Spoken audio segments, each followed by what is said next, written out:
I spent 7 years as Blake Warner's dirty little secret.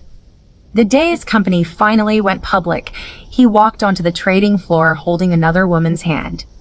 "Gwen, I have to take care of her," he told me, his voice excruciatingly calm. "You're tough. You've always been a survivor. You'll make it without me.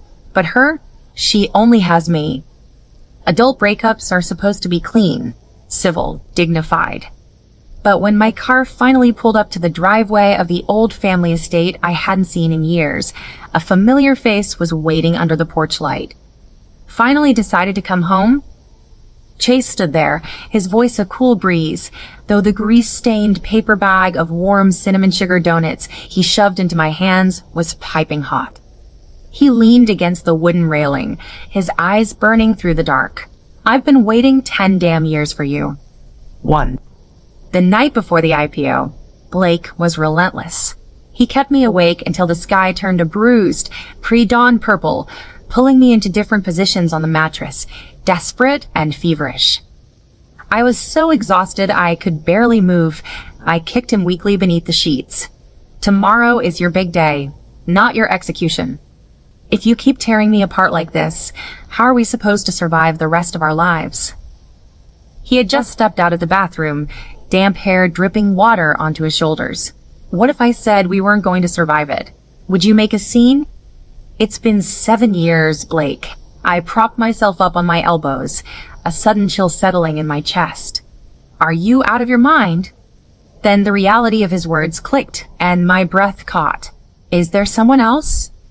If this had happened 7 years ago, I would have thrown myself at him, screaming, crying, begging for an explanation, but I was 27 now. The fire had been replaced by a slow, freezing numbness. I reached for the pack of cigarettes on the nightstand and lit one. "What about the engagement party we planned? The deposit is already paid." Blake reached down and took the cigarette from my fingers. "Don't start smoking. You know I hate it." I watched him put the same cigarette to his lips, inhaling deeply. A sharp, suffocating ache bloomed behind my eyes. Who was she, Blake? Who was she? Was she beautiful? Was her family wealthy enough to buy him the respect he had always craved? What did she have that gave her the right to steal the heart I had spent nearly a decade keeping alive?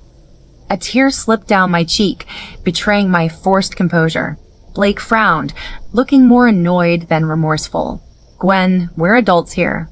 Let's not do the whole hysterical, tragic scene, okay?" Blake had never been good at comforting me.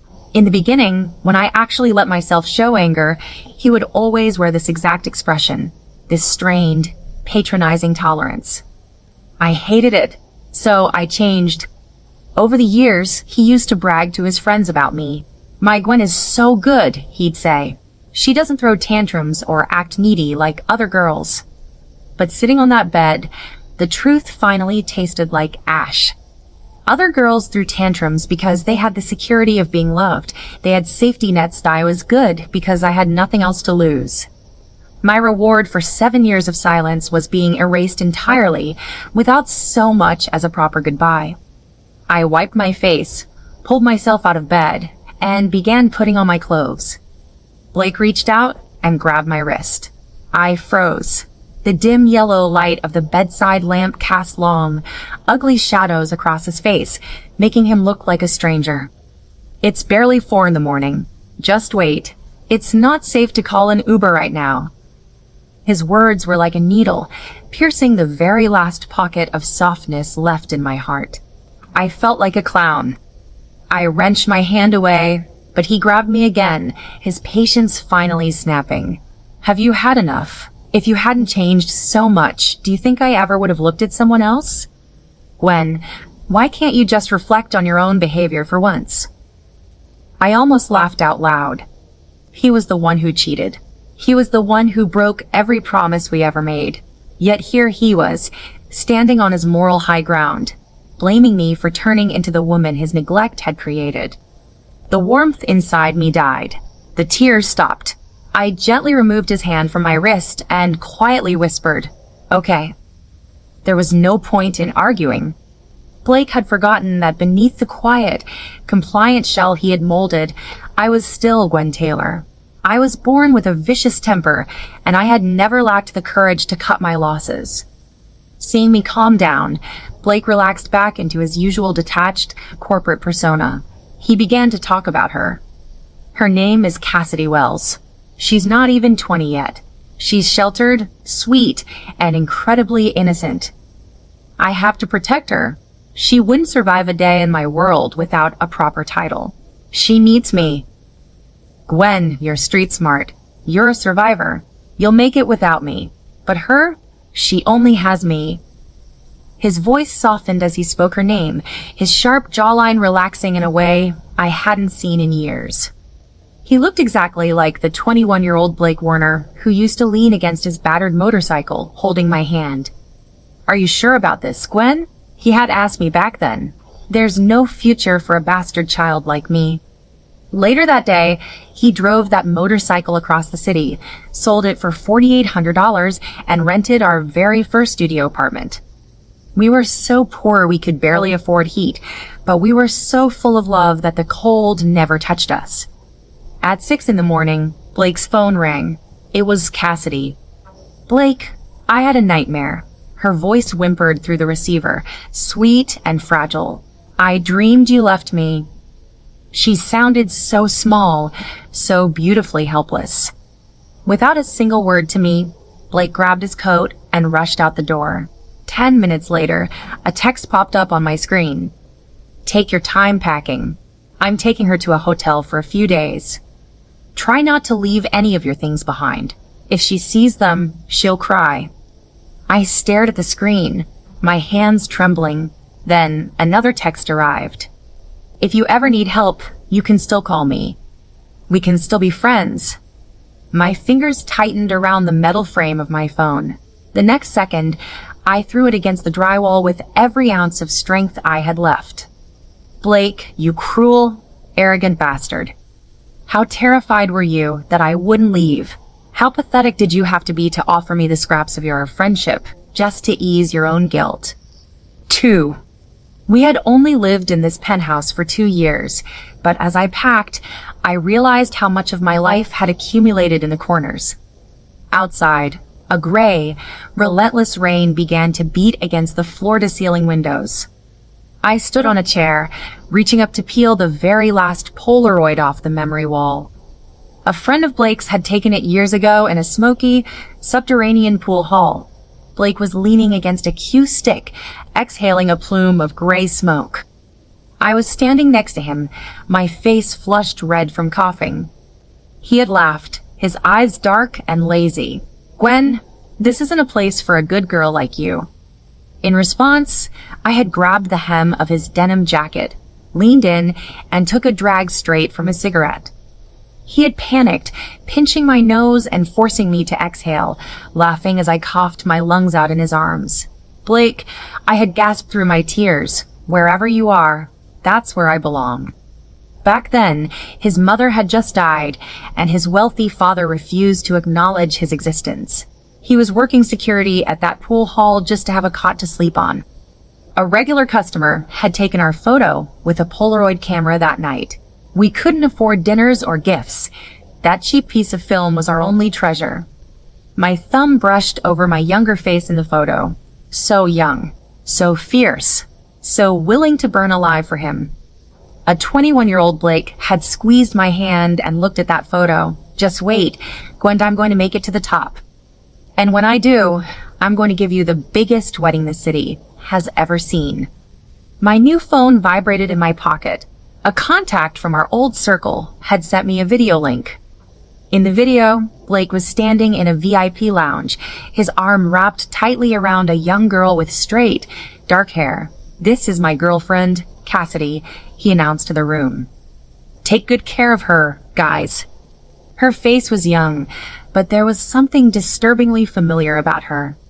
The friend who sent the video texted, "What's going on? Are you guys playing games again?" I stared at the screen, then slowly crumpled the Polaroid in my fist and tossed it into the trash bag. "No games," I replied. "This time it's over." Once my suitcases were packed, I didn't just leave. I hired a high-end demolition crew and paid them triple to strip the penthouse bare. Every custom sofa, every piece of Italian marble furniture, every light fixture I had picked out, I sold them to liquidators for pennies or had them hauled to the dump. I wanted to return the keys to a space that was white, hollow, and blindingly empty, just like what he had left of my chest. Before I could leave the city, the company's head accountant, Natalie, called me in tears. There was a discrepancy in the audit before the final SEC filing, and she couldn't resolve it without me. My abrupt departure had left my former team pulling 90-hour weeks to clean up the transition. I felt a pang of guilt. They hadn't done anything wrong, so I agreed to go in one last time. But when I swiped my card at the glass turnstiles of the corporate headquarters, the biometric scanner buzzed red. Access denied. The young receptionist looked up, her eyes widening when she realized who I was without my heavy makeup and tailored power suits. "Miss Taylor," she stammered. She escorted me up to the financial department personally. Before she left, she whispered, "Gwen, you look so beautiful today. You look so young with your hair down." I had naturally soft, youthful features, but for 7 years, I had dressed in razor-sharp stilettos and severe, dark blazers to help Blake command respect in boardrooms. My feet ached so constantly, I had forgotten what it felt like to walk on flat ground. Natalie was waiting for me with a stack of ledgers. After we corrected the errors, she walked me back down to the lobby. It was 5 o'clock and the elevators were pouring out employees. Within seconds, a dozen of my former staff members surrounded me, their faces heavy with genuine regret.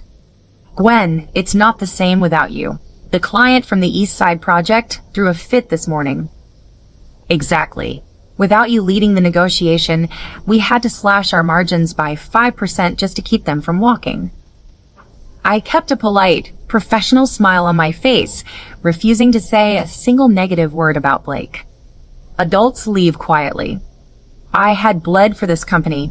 I had built its foundation from the ground up. Even if I was being discarded, I didn't want to burn down the house I had built.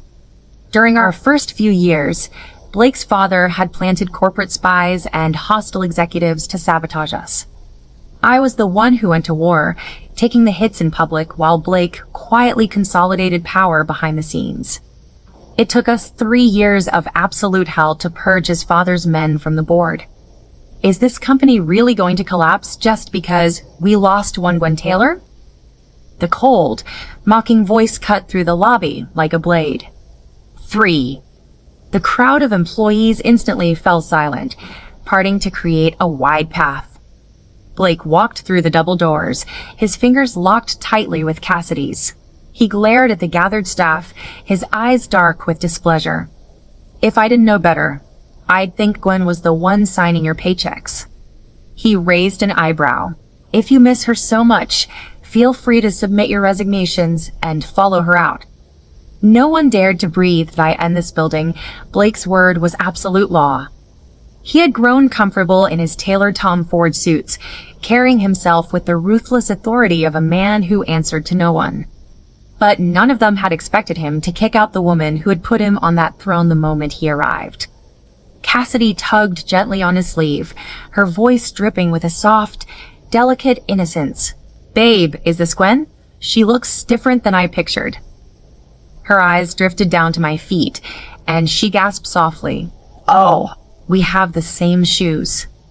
Blake's brow furrowed as he scanned me from head to toe. It wasn't just the shoes. My camel trench coat and black baseball cap were from the exact same luxury designer. When I had seen that video of Cassidy the night before, I knew she looked familiar. Seeing her in person, the truth was almost laughable. She looked exactly like me at 20. The same pin-straight, waist-length black hair, the same pale, clean skin, the same wide, quiet eyes. A bitter smile touched my lips. Blake's taste in women really was incredibly consistent. "Gwen, we agreed there would be no scenes," Blake said, his voice dropping into a warning register.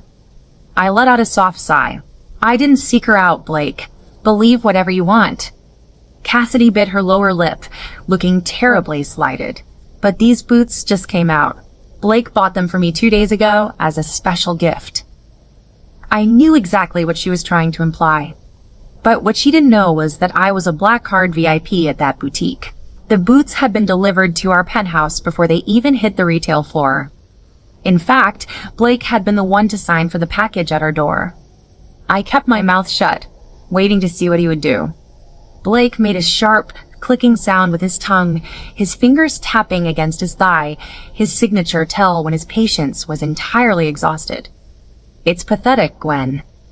Why are you doing this to yourself? It's embarrassing. Go to the department store across the street and buy something else.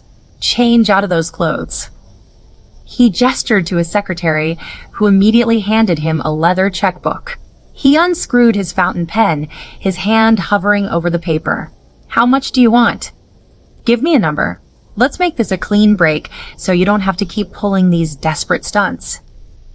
Natalie's grip on my arm tightened so hard it bruised. My nails dug into the palms of my hands, breaking the skin. My chest tightened, my stomach twisting into a hard, painful knot. Blake, I said, my voice rising, vibrating with raw fury. You think this is about money? Blake's expression turned to ice. You gave me 7 years. Think of this as severance. It's only fair. Outside of our executive circle, very few people in the company knew the true nature of our relationship. We had kept it hidden in the early years to protect the company from his father's attacks. Once the danger passed, Blake simply never brought up making us public again. I had spent years imagining the day we would finally share our love with the world. The congratulations, the shared smiles.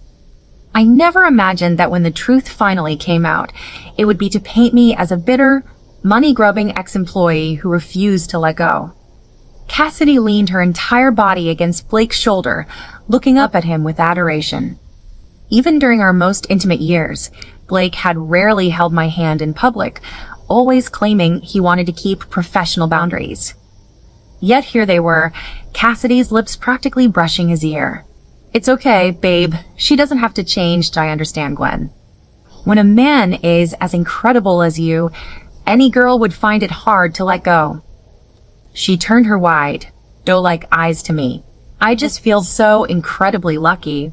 As long as you love me, Blake, nothing else matters. Blake's gaze softened instantly. He leaned down and pressed a tender kiss to her lips, right there in front of his entire staff. Something inside me shattered into fine, sharp dust. The words tasted like copper in my mouth. I watched him stroke Cassidy's cheek, whispering, "You're so good to me. I won't let anyone make you feel small. I've got you." I bit my lip until I tasted blood, using the physical pain to force my voice steady. "Fine. There is one thing I want." Blake looked down at me, a smug, victorious smirk playing at the corner of his mouth. "Name your price." 4. I took 2 steps forward, reaching out until my fingers wrapped around the silver chain resting against his collarbone. Hanging from it was a hand-carved silver medallion. The year his father had handed him that failing subsidiary, Blake had been terrified of failing. I had spent weeks working 20-hour days, drinking myself into a stomach ulcer just to land the accounts that saved us. The day we signed the contract, I collapsed and was rushed into emergency surgery for a ruptured ulcer. That was the first time I had ever seen Blake look truly terrified. He had sprinted through the hospital corridors, covered in mud and sweat from a fall on his way there. He looked worse than I did. He had taken my hand, tears streaming down his face. "Gwen, does it hurt? I'm so sorry. I'm so sorry." He stayed by my bedside for 4 days straight. As the anesthesia wore off, I kept calling his name in my sleep. Every single time I called out, he answered. He didn't sleep. He barely drank water. When I finally woke up, his voice was completely gone, his throat raw. The nurse had smiled at me. "While you were asleep, he never stopped talking to you. He kept telling you not to be afraid, that he was right here. He must love you very much." He did love me. Once. The day I was discharged, he disappeared for 12 hours. When he came back, his knees and forehead were scraped and bleeding. But he had smiled like a fool, holding out two matching, hand-carved silver medallions of St. Jude, the patron of lost causes. He had hiked up a steep, rocky trail to a remote mountain monastery to get them blessed. They say if your lover places this around your neck, you'll belong to each other for a lifetime, he had whispered, his hands shaking as he clasped the silver chain around my neck. Gwen, with this, will never be lost. A lifetime. It turned out a lifetime only lasted 7 years. The tears finally spilled over my lashes, hot and fast, as I looked Blake dead in the eyes. I watched the smugness in his expression slowly turn into a cold, hollow panic. I want this, Blake, I whispered. 7 years of my life, paid in full with this. I yanked the chain with everything I had. He let out a sharp gasp of pain as the metal clasp snapped. Originally, the medallion had been on a simple, sturdy cord, but as Blake grew wealthier, he had insisted on replacing it with a heavy gold chain. More expensive, but far more fragile. I reached into my pocket and pulled out my own matching silver medallion. Seeing them both in my hands, Blake reached out, his voice suddenly desperate. Gwen, don't. But it was too late. I threw both silver medallions onto the polished marble floor with all my strength. The silver struck the stone with a sharp, echoing clatter, rolling into the dark corners of the lobby. A broken mirror can never be made whole. Goodbye, Blake.